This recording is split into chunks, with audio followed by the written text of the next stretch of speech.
709. I'm gonna hit OK. So the first thing we wanna do is we wanna bust out our handy dandy extractor. And the first pass we're gonna get, and keep in mind, we won't use all of these. Some of these are being used by Turbo Tools, but we're gonna do our composite combined.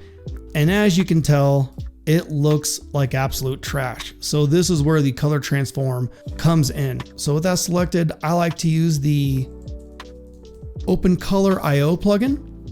And the first thing it's gonna ask you for is your configuration file. Now, I'm gonna go into custom here. And what I'm going to do is I'm going to open up my Blender properties. I'm gonna find the location of Blender, open file location, going to click in there, copy and paste it.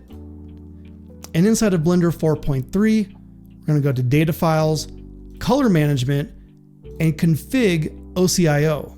And I'm gonna open that. And so what we're gonna see is our input space is a linear rec 709, which is basically almost what all the same Filmic stuff looks like. In my experience, and I could be wrong, when you do Filmic from Blender, you're able to use this OpenColorIO and kind of get all the looks that you would normally do, and maybe Ace is a little bit different with this setup. So our input space we'll leave at linear rec 709. And remember, we set ours to AGX base sRGB. We're gonna select use GPU.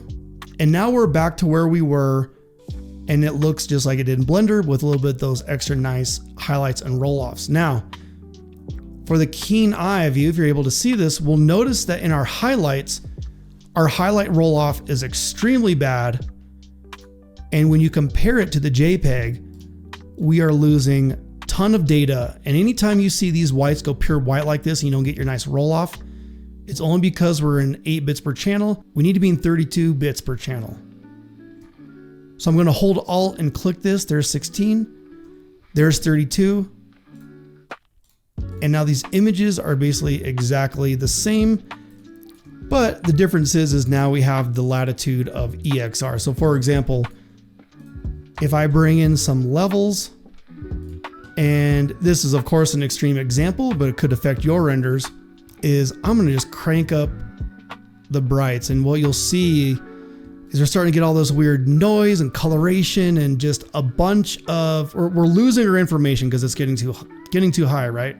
So right now we have the JPEG viewing it. Let's uncheck that and look how much more latitude we have, even in this extreme example of color grading, which we'd never probably bump it this high. And hopefully you guys can see that, but look at all the, there's a JPEG, there's the EXR.